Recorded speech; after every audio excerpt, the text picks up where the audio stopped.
So I call Kim or ask Ann for Kim's number. Ann and I had gotten along very well over the years. And Kim and I talked about Mom. We roasted her a little bit, as we had always been doing since childhood. But I adored my mom. And Kim said something weird, maybe in the second conversation. I said, do you believe that a life force like Mom's is leaving the planet? I'm still having a hard time believing that. And I don't think it really has. Kim said something so weird. She stopped. She took a breath and she said, I'm going to have to disagree with you on that. Kind of. Or something like that. I was like, what the fuck? So red flags were there. During the hospice, we communicated all the time. In fact, Ann even invited me with others to come see Mom. I'll show you this email.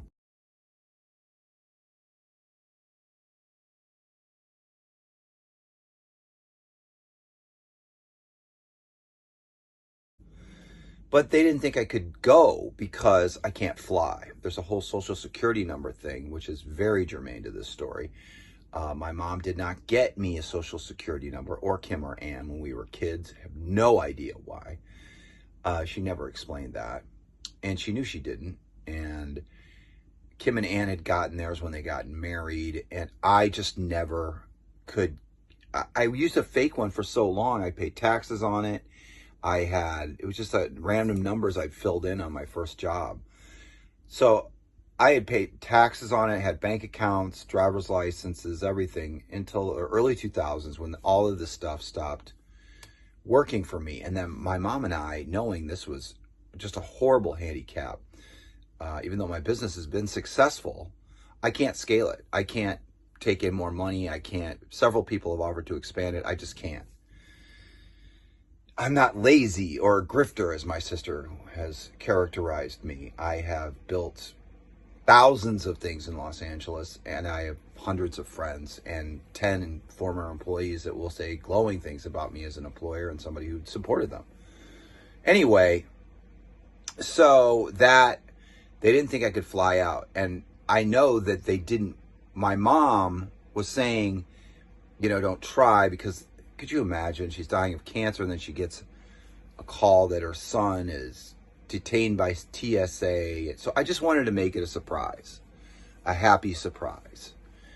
And for a third of the people at that house, it was a very happy surprise. And for 2/3 of the people, it was a very weird thing to happen.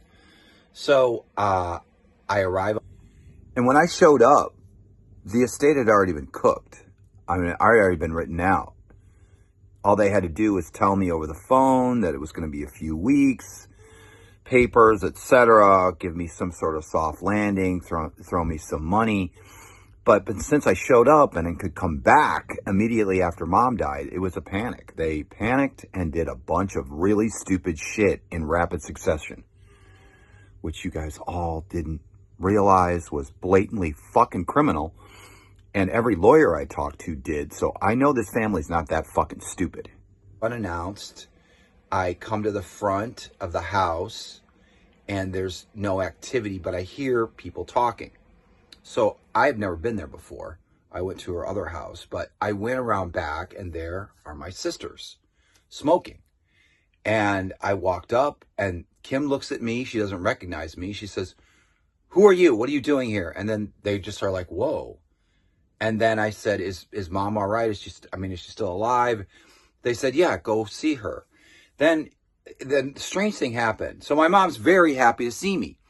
Ecstatic in a weird way. She's like, well, welcome here, She's like, which bedroom? There's 2 bedrooms left. Kim, could you show them which bedroom? And Kim and Ann had taken up different bedrooms in the house. I think there was 2 available. I selected one, and immediately after that, Mom was going to go for a nap, and Kim and Ann said, we've got to just do a quick errand. I said, well, you got to take me with you because I need things. I need NyQuil. I take like a shot of NyQuil every night to get to sleep because I have insomnia. So I needed that and contact lens stuff. And they said, okay, well, we'll be right back. But they were gone for 2 hours. And my mom went to sleep, probably medicated. During those 2 hours, they had a real conference about what I was going to do there and how they needed to get me out of there, which they did in 3 days. I had planned on staying a week, and how they're going to navigate that situation. And they brought in the woman who helped them with my mom's new estate plans, Marion Broderick, to suss me out.